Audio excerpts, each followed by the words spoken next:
Welcome to the Little Red Podcast, which brings you China from beyond the Beijing Beltway. I'm Graham Smith from the Australian National University's Department of Pacific Affairs, and I'm joined by my co-host, Louisa Lin, former China correspondent for the BBC and NPR, now at the Centre for Advancing Journalism at Melbourne University. We're on air thanks to support from the Australian Centre on China in the World. As we slither into the year of the snake, one recent trend has been an uptick in what's being called incense-burning youth in China. These are young people who've turned to spirituality, perhaps because of high unemployment. This episode, we're zeroing in on Feng Shui and spirituality in China, including digital spirituality and, yes, AI spirituality or fortune-telling powered by artificial intelligence. We're absolutely delighted to be joined by two guests whose expertise spans spirituality then and now. Firstly, Haoyang Zhai, a graduate researcher at the University of Melbourne, who specialises in the intersection of spirituality and social media platforms. We're also joined by Tristan Brown, a historian at MIT, whose book Laws of the Land, Feng Shui and the State in Qing Dynasty China won the American Historical Association's John K. Fairbank Prize. Tristan, let's start with you. Let's do that academic thing that Louisa always loves and go to the definition. How would you define Feng Shui? Well, I mean, we could start with the characters, literally two Chinese characters, wind and water.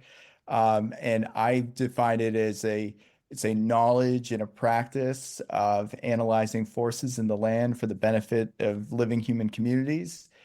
Typically with the aim of constructing houses or graves traditionally.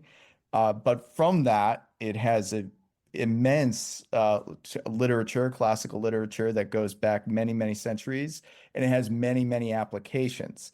So that's just, and if I may add one thing to that definition, I'd say in addition to a knowledge and a practice, it was also in China, and maybe still is today, a discourse. And what I mean by that is just a way people spoke.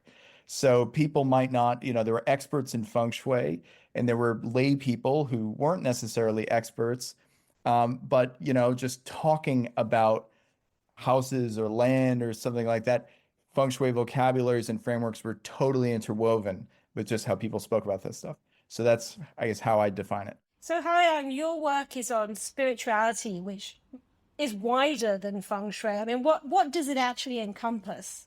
Yes, I understand spirituality is a term that often causes confusions because it has different interpretations in different contexts. But for me, I define that based on some literature. So spirituality can be broadly categorized into two types. Firstly, the structured religions, the traditional ones. They are tied to specific traditions and values, such as Christianity, Islam, or Buddhism. And secondly, the unstructured belief system, which blend elements from various sources, including religions, but also folk beliefs and even psychology today. So for me, I would say I think Feng Shui belongs to the second one, the unstructured belief system, because it doesn't, strictly bound to any religions. It's more like the folk thing. Maybe before we dig any further, I'll do that thing I like to do. I've done it for fish more and sea cucumbers, and fess up to where you stand on your own subject. So are you guys believers in Feng Shui or spiritual practices? Or maybe a better way to put it is, when was the last time you engaged in something that could be classified as sort of Feng Shui or spirituality related?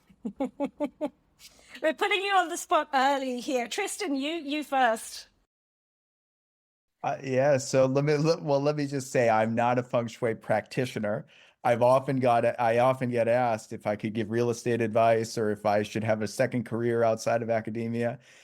Maybe there's always retirement, things like that. So, I'll plead the fifth in this one in the sense of I don't, who knows what the future holds. But let me just say I'm not a Feng Shui practitioner. I've studied it as an academic subject, which is actually interesting to point out because it's mainly been this kind of popular thing in New Age movements kind of stuff. It hasn't seen a lot of academic scholarly treatment, especially in the historical field. So I'll say that.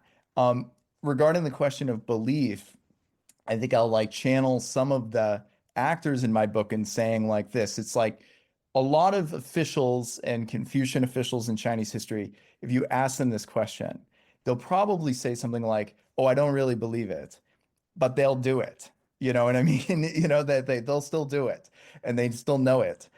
So let's just say I think a lot of people, the Confucian elites in China, they were like open to be persuaded. And so I approach the subject with a great deal of respect and reverence and all of that. And of course, I'm open to all of the various kind of good advice and insights that Feng Shui can give, people today. You're sitting on the fence very firmly there. Haoyang, what about you? I would keeping the academic perspective too, but I also want to say, like most Chinese people I know, do you know the proverb? 宁可信其有. I would rather believe it than not believe it. So yeah. But every time when I share that I'm doing such a topic, digital spirituality, I got the question that, can you do fortune telling? And my answer is unfortunately no. Perhaps only for your retirement as well. And Louisa, I want to put you on the spot too, because I know your family are, well, not Feng Shui practitioners, but they've certainly called upon Feng Shui practitioners. Could you maybe tell us a bit about that? Oh, well, my father is a massive believer in Feng Shui, and actually he got into it by mistake. He was, where his workplace, they were spending an awful lot on Feng Shui consultants, and he said to them, "Oh, anybody could do it. I'll read a few books and Feng Shui the office." He read a few books, immediately became completely convinced in Feng Shui, and has since spent a considerable amount of money inviting various Feng Shui people into our various homes to get the best Feng Shui. So, yes, it does run in my family. And I will admit, the last time I did something that could count as a spiritual practice was actually within the last week, someone convinced my son that he had been cursed in Penang, and I ended up walking around a temple 3 times clockwise with him. Pretty much, Haoyang, along the same lines as you, that I would give it the benefit of the doubt. Graham, what about you? Look, I want to follow up. How did he come to be cursed in Penang, if that's not too personal? Oh, it had to do with visiting a graveyard, which we later found out was haunted. What about you, Graham? Look, I mean, like a lot of people in my late teens and 20s, I was very open to Taoist thinking. But my father was an absolute militant atheist. He would invite Mormons into the house to torment them with books by Charles Darwin. So I think later in life I've become a lot more sadly like my father, and I view a lot of it very, very skeptically. Okay, well, now we know where we stand. Let's talk about your work. Tristan, I'm going to do that really even more annoying journalistic thing of asking you to sum up your book in a single sentence. I mean, you're looking at legal cases during the Qing Dynasty involving Feng Shui, and particularly about Feng Shui being damaged. And the central tenet is that the Qing state used Feng Shui to help keep the peace and maintain its legitimacy. Can you talk a bit about how it went about doing that? No, this is a great question. I mean, so exactly. So the crux of the book is basically 2 points, which is first, in the legal system. So I think first, it's something a lot of audiences outside of China might not be familiar with, the fact that Feng Shui was litigated. Right. So, and this is something, before I started researching this book, I encountered these lawsuits just by accident, right? I was looking for other stuff and I said, wow, people were suing each other on the basis of Feng Shui. Why don't I look at these documents and tell me what they say? And so it was a whole sort of journey into something I never expected and knew very little about at that time. So the first thing I noticed, the first major conclusion of the book is that the Qing state, the last dynasty of imperial China, gave Feng Shui a space for consideration in the legal system. And I say that space needed to be there. Now, it doesn't mean that the state always endorsed Feng Shui. Oftentimes, the state will disagree with the Feng Shui interpretation and provide its own. but it engages the logic and it engages the people's beliefs in a very direct and even systematic way, I would argue. The second point that I raise is that during the Qing dynasty, the Chinese population hit an unprecedented historical high. China's population crossed 300 million in 1800 and kept on rising right through the 20th century. So in the second half of the dynasty in particular, as we have more pressure on the land, you have growing population, more pressure on need of timber, need of coal, all of these natural resource questions. These are exactly sectors that Feng Shui had a lot to say about.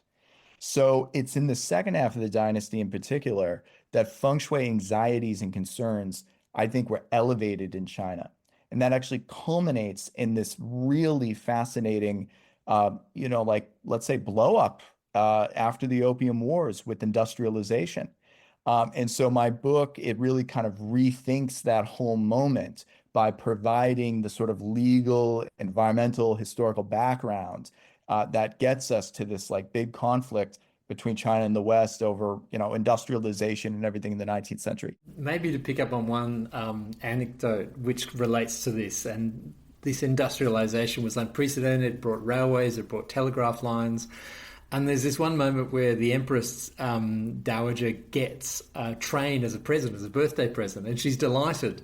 But then immediately she starts to think about the Feng Shui implications and comes to a rather novel way of dealing with that. Could you maybe tell us what happened? Because I always thought this story was apocryphal, but it turns out no. Yeah, no, it's true that they had, I believe animals and also manpower pull the rails rather than actually do the steam-powered, coal-powered trains, right? Due to the noise, due to a whole variety of things that they were concerned about. Wait, how far did this train go being pulled by people? It was in the tens of miles, not thousands of miles. Let's just say that. And we have to remember too, there's a lot of stuff that's going on around this story. I mean, I'm happy to talk more about it if you're interested. But we have to remember that the imperial city, right, the capital city, it's where the palaces are. The imperial tombs are not that far away. So this is a very sensitive area to begin with, right?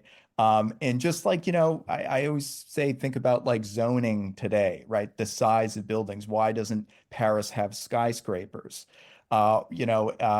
We would find that to be completely, reasonable, right? So it was just in the law of the time, in the cultural expectation of the time, especially the imperial city, Beijing, had to have a certain environment and keep that up. And frankly, coal-powered locomotives and stuff were noisy. They were polluting. They did shake the land. And it was going to take time for people to get used to all that. So I actually try to talk about in the book really sympathetically, right, why these concerns made sense to people. And I think now in the 21st century, we're confronting all these environmental challenges, right? We still have a lot of the same questions that they were facing right at that moment starting in the mid-19th century. So it is a fascinating moment, and it is not apocryphal. It actually happened. So Haoyang, when you hear Tristan talking about his work, how much of what he's saying still rings true in today's China, the China of Xi Jinping, where spirituality is not just tolerated, but actually also allowed to grow, in part maybe to sort of allow an escape valve for social anxiety? So first of all, I want to avoid oversimplifying things by attributing this trend of digital spirituality entirely to anxieties we are experiencing now. Because you see, after all, I believe every generation and every individual, they all have moments of stress or uncertainty. We all want to seek guidance or help sometimes. And from a legal perspective, many of these practices we see online today still exist in a kind of gray market. They are not encouraged, but they are not banned as well. So I think the key issue here is not just about the rise of spirituality online, but it's more about how the concept of spirituality has been reframed. One of the reframing strategy I found is called to make the spiritual scientific. Like last year, there was a popular topic on Chinese social media that's hashtag fortune telling is China's version of psychological counseling. And Tristan, I don't know if you have heard of something similar, like claims that Feng Shui corresponds to the globe, to the Earth's magnetic fields. I personally don't know if there's any truth or evidence to these ideas, but they are just an example of how people are reframing spirituality through a scientific lens. So this way, it becomes more acceptable for some people who might otherwise consider these spiritual practices skeptical or superstitious. And, it just also aligns better with the mainstream values that uphold a science-oriented ideology. So maybe talk us through like some of your friends who've really gotten into this. Like how do you get into online spirituality these days? What would be kind of a common sort of, if you like, world system that someone would have if they were starting to delve into this? Where would they start, and what sort of apps would they have on their phone? It's easily to find a lot of resources online, I have to say. Like if you go to the popular Chinese video platform Bilibili, you will see countless videos about the topic, like face reading, fortune telling, astrology, tarot, and just in the comment section of those videos, you can see a lot of information from the spiritual practitioners. And also for a lot of my research participants, they just know these people in their social network. Like they may start from a very small community, and later on, those people in this community will introduce new members here. Tristan, I saw that you were raising your hand. Do you want to chip in? I wanted to just respond to something Haoyang said. I think it's a really brilliant point, and I agree. And I think one of the things that we have to remember with Feng Shui is that the resilience of this practice, of this knowledge system, is that it's constantly changing. And that's one of the things that it's very easy to forget because so much of the discourse around legitimizing it today is that it's a traditional thing.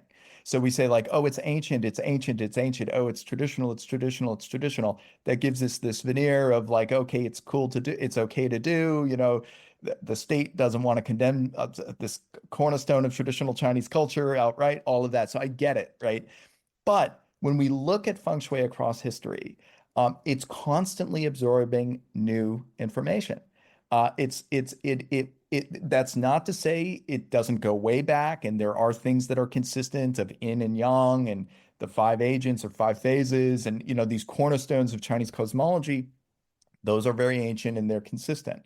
But I can, for instance, very very brief thing. The Jesuit missions in the 1600s. They came into China, and one of the things that got updated around that time with the use of Western scientific knowledge was the compass.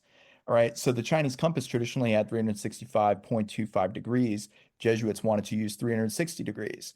So literally, the Feng Shui masters said, we'll use both. So they updated the compass to include one layer with 365.25 degrees and another layer with 360 degrees. That's why the Luopan of the Feng Shui compass is so huge, because they kept adding to it. You see, there was never a subtraction, right? It was always more and more. Every time something new, the Buddhists brought something, or the Jesuits brought something, they added to it. So it's really a time capsule in a way of Feng Shui's history, and it shows that dynamism over time. So when Haoyang talks about what's happening online, or what the online landscape is with Chinese users, I'm not surprised at all. Because of course it's going to continue to evolve, and that's a really exciting story to follow. Yeah, and I totally agree with you, because that's why I think spirituality is just the right word to describe today's what Chinese people are doing, because Chinese people like mixing up, right? So yeah, spirituality is such a right word here in this context. And I mean, what is going on online, if you like? Like what's presented to the world is, the Communist Party is now atheist, people don't believe anymore, but you're describing a completely different world in many ways. Okay, if you're interested, I can share some examples of the actual practices with you.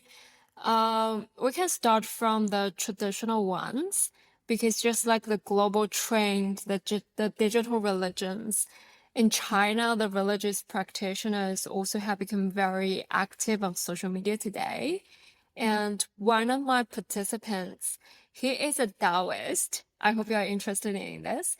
He is from the northern China, and he takes orders through WeChat, which means you can book rituals with him for specific reasons, even though you are in Melbourne. And you can book some rituals, maybe for your families or someone who has already passed away. And all you need to do is to provide some basic details through WeChat, like the name and the birth time and the reason behind it.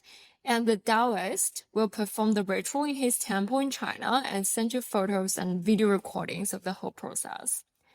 And he also take Feng Shui consultation orders on WeChat. He would visit the locations in person, and he also shares a lot of updates via short videos in the WeChat moment, the social feed function of WeChat. I think it's so interesting, but it's just an example of a practice rooted in Chinese traditions. It's just, let's say, it's migrating to the online spaces, but the practice itself is not changed too much. And there are also a lot of different practices that you can see. It's very innovative that will only happen in online spaces. I remember when I was in China, I did a story about a graveyard going virtual. So for Qingming, you could visit the grave virtually and make virtual offerings. So in fact, the whole thing had moved online. I mean, give us some other examples of that type of movement. Okay, so the example you mentioned, Louisa, it's like the creation of the virtual shrine, right? But what people do online and offline is not very different. And a very interesting example I found this time is the spiritual 代购 or spiritual shopping agents. Have you heard of the shopping agents 代购 on WeChat? They basically purchase items from overseas for their Chinese customers.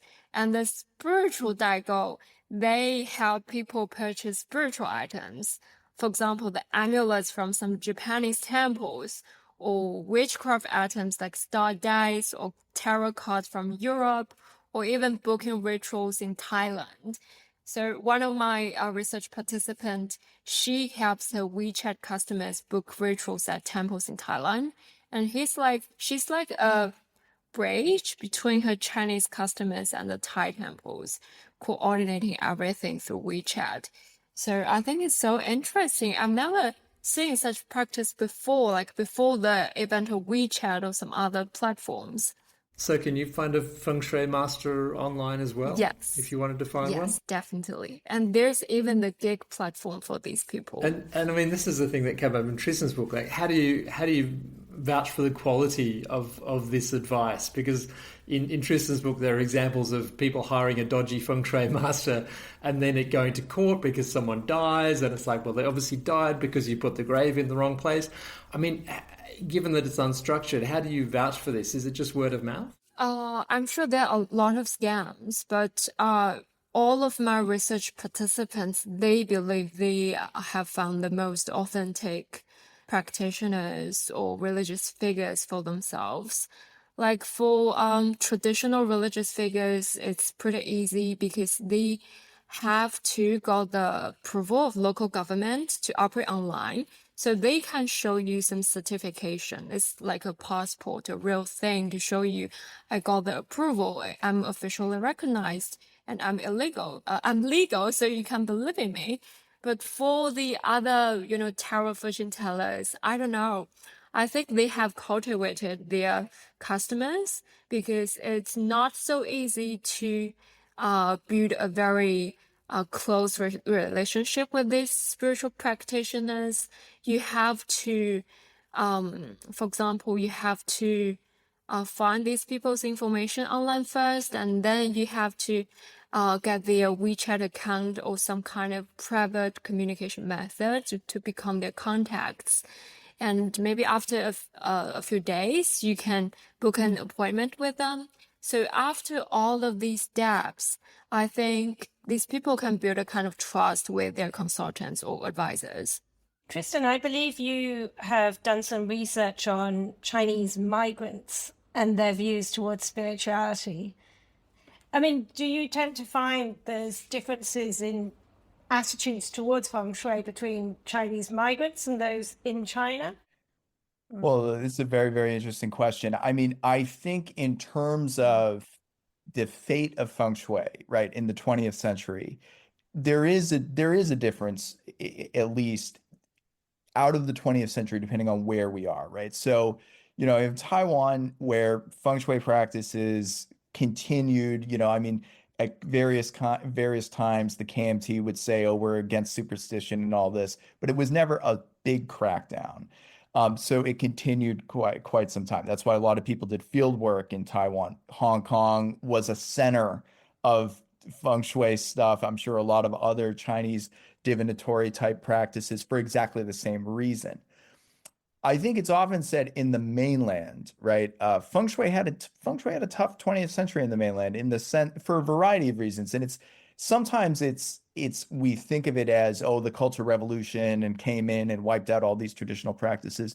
It is, I think, now we're seeing more complicated than that.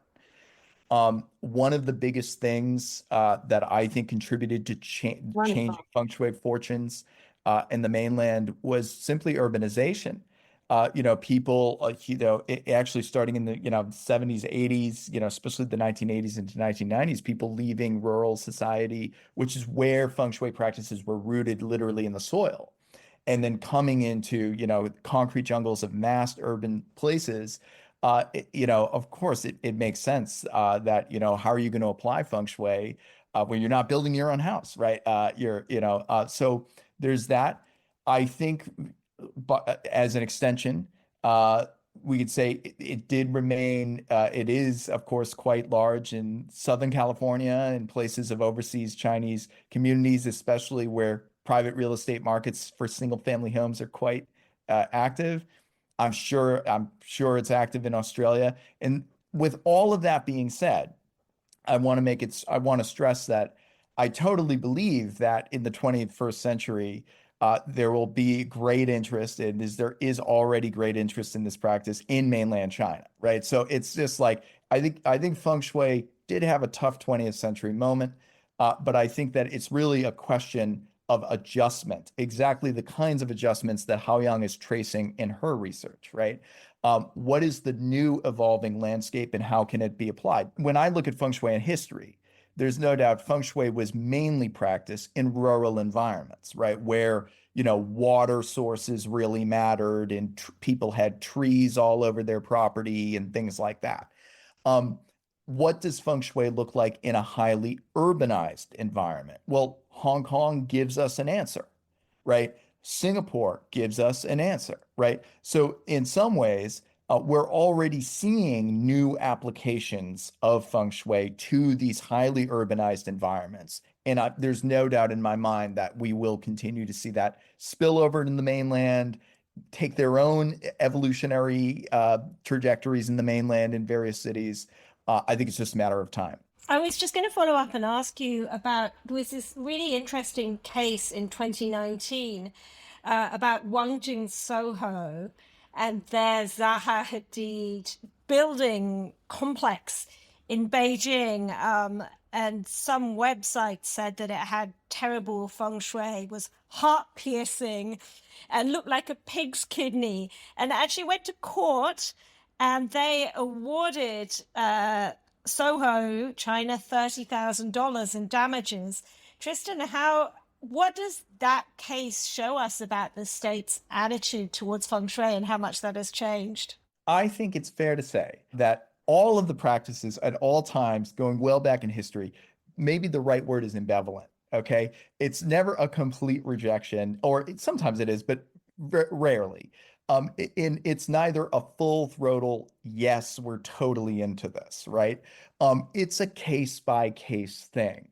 And of course, in the case, for instance, that I'm looking at, the legal landscape of pre-modern China, pre-20th century China, for exactly the reasons I was just talking about, rural society, lots of trees, water. There were just so many ways in which Feng Shui applied. So people talked about it a lot. It came up a lot. And so the state dealt with it a lot. But if we look at now, evolutions in, Chinese law, since the 1980s, but also various kinds of ways in which cities are greening, urbanizing, managing space, trying to even, let's say, combat pollution. There's all ways in which you could bring feng shui back into the equation. And so I'm not surprised. I'll just kind of say, for instance, there's also the big new urban space that's been planned outside of Beijing, the sort of, new capital, or Xi Jinping's capital. And there's been a ton of discussion about the feng shui online. Again, it's all on this online space of what the feng shui of that, sort of newly planned city outside of Beijing looks like, right? What is it, good? Is it bad? What does it portend for Xi Jinping in the future of the central government or whatever? So, I mean, I think it all shows us that this stuff is not going to go away. It's going to be relevant. Exactly in the case that you just pointed out, feng shui is intrinsically, and this is something that a lot of people, I think, missed, perhaps at least in Western audiences prior to the publication of my book, which is its legal implications, which have always been there and will continue to be there, because fundamentally, these questions are about control over space and how space and resources in an area should be used. And so it's a story to watch, right? It's not going away, and it's going to be relevant in the 21st century. When I was in Anhui in the noughties, I watched the county government relocate itself from one side of the valley to the other, simply for feng shui reasons, because the county government was sitting with mountains to the south instead of mountains to the north. So they moved to the other side of the valley, so they had mountains blocking the cold north wind, and they built a massive artificial lake in front of the new government compound. And it was an enormous amount of money. And yet the attitude of ordinary people was like, oh, yeah, that makes sense. That's why the county party secretary never gets promoted to a good job, because the feng shui was all wrong. And they spent all this money literally in the name of feng shui, with the party on board and the ordinary people, apart from those who were relocated, on board as well. I mean, is this a difference between local government and maybe central government? One thing I'll tell you is that, with Xi Jinping's anti-corruption campaign, a number of provincial level officials, I mean, fairly high ranking officials, I'm not going to say hundreds, but, more than a couple, were brought down. And one of the reasons they were brought down is because of their participation in activities like feng shui. Which again, I think is a really, really interesting.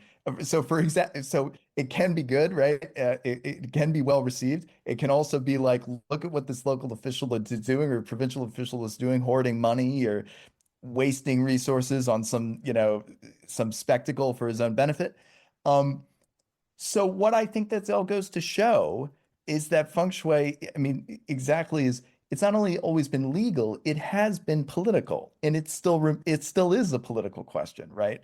Whether it's to legitimize power or to attack somebody in power, right? And so I think, like, especially, and this is also, I think, something of like, what are the political wins at any given point, right? So at the height of the anti-corruption campaign, right, you probably don't want to move the county government seat to the other side of the river, but in another context, maybe you very much want it. I think it's interesting because there's so much noise still about feng shui. And as you say, Tristan, this discussion about the location of Xiong'an and whether that was driven by feng shui.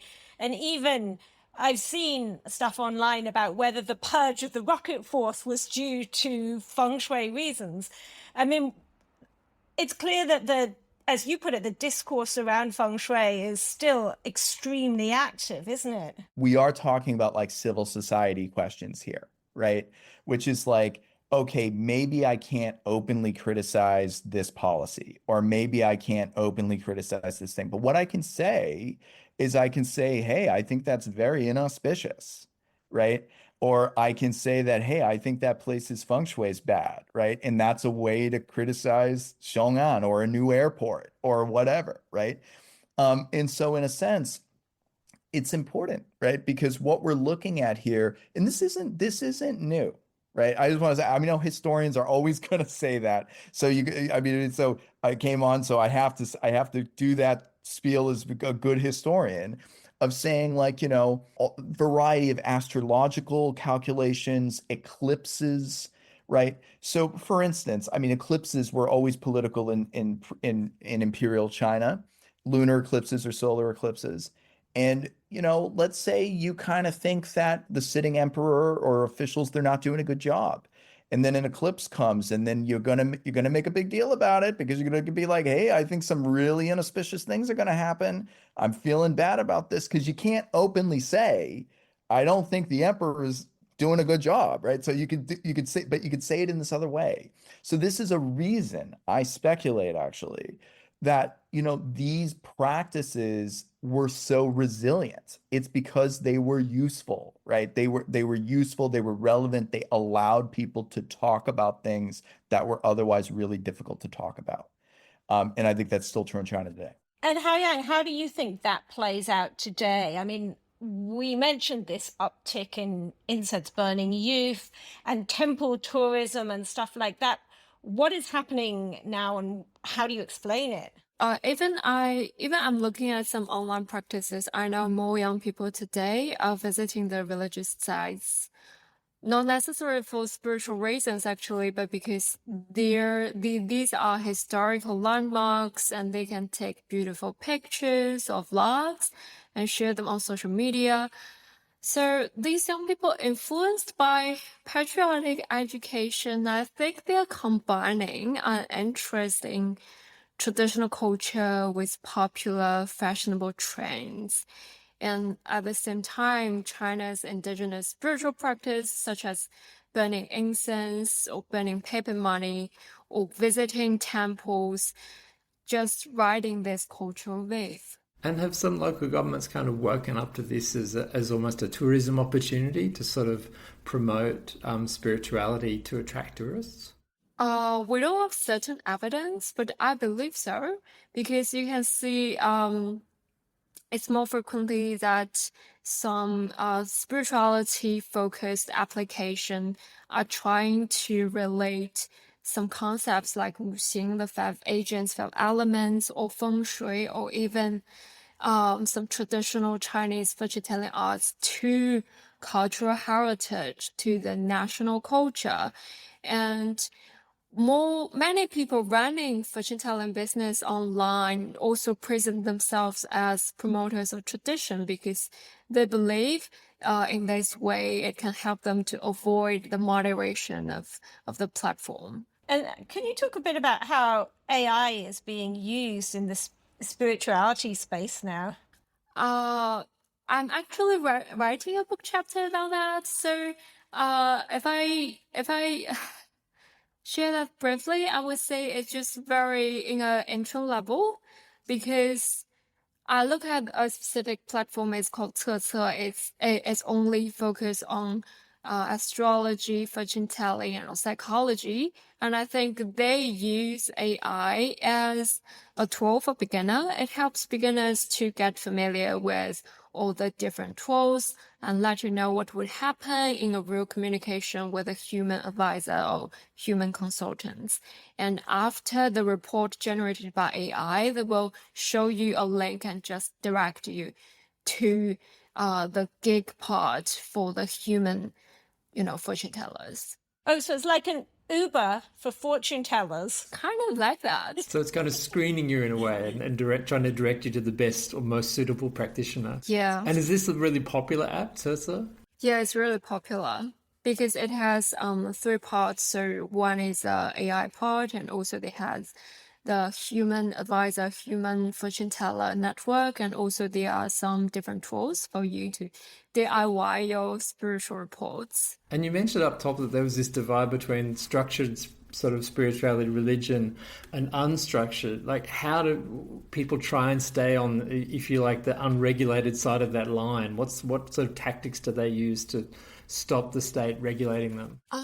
I think most, especially young people today, they are just freely exploring everything because, now so many people in so many ways are participating in what has essentially become what I call a spiritual industry. And even the pricing varies widely depending on how you where you go to and what you are seeking for. So I find fascinating that people are not bound by specific religions today.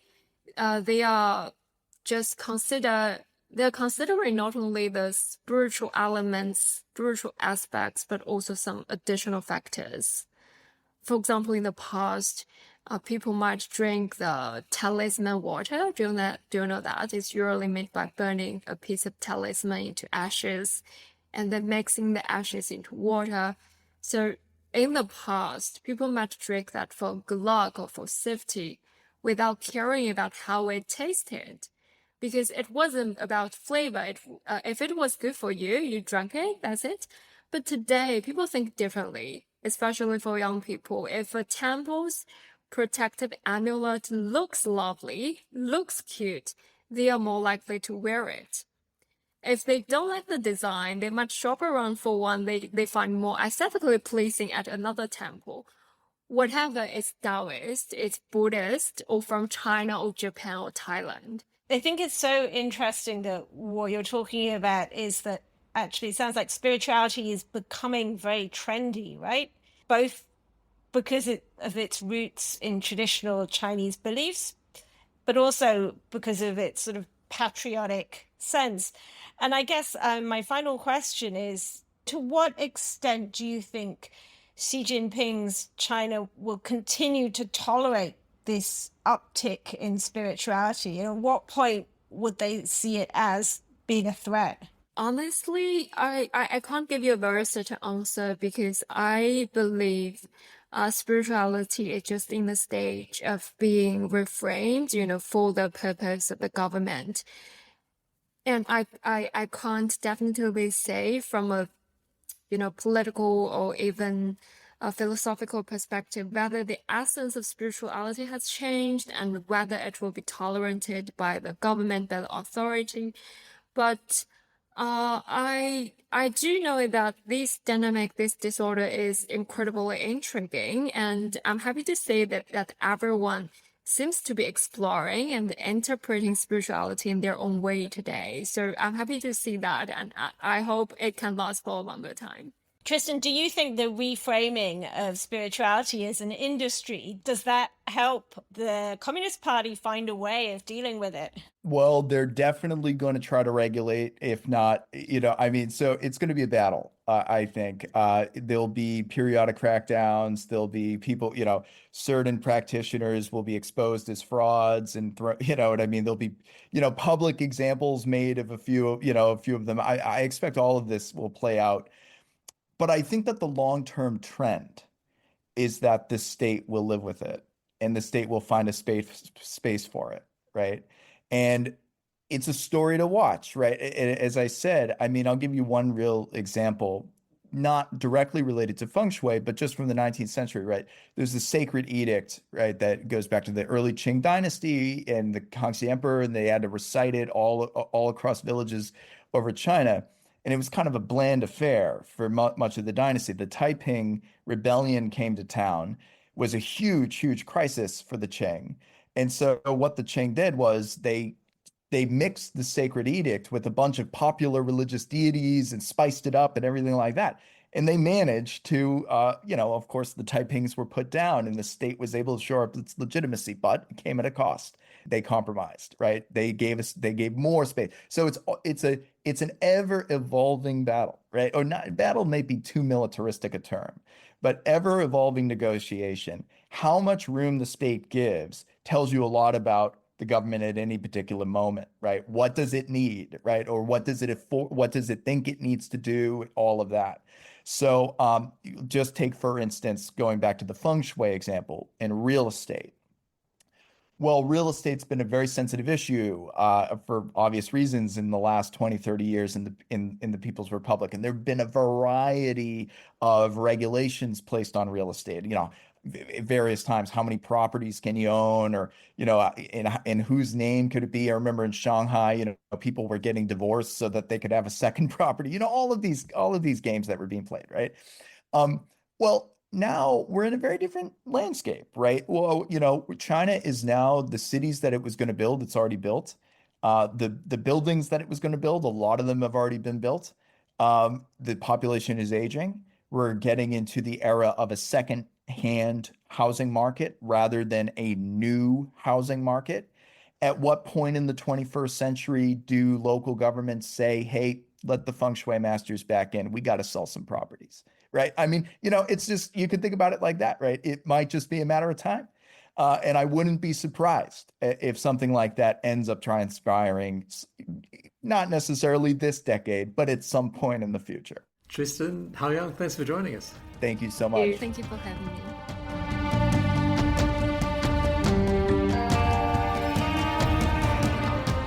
You've been listening to the Little Red Podcast, which brings you China from beyond the Beijing Beltway. Many thanks to our guests, Tristan Brown and Haoyang Zhai, and to my co-host, Louisa Lin. Our editor for this episode is Andy Hazel. Our background research is by Wing Kwong. Social media and transcripts by Juliette Baxter. Theme music is by Susie Wilkins, and our cartoons and gifts are courtesy of Seb Danta. Bye for now.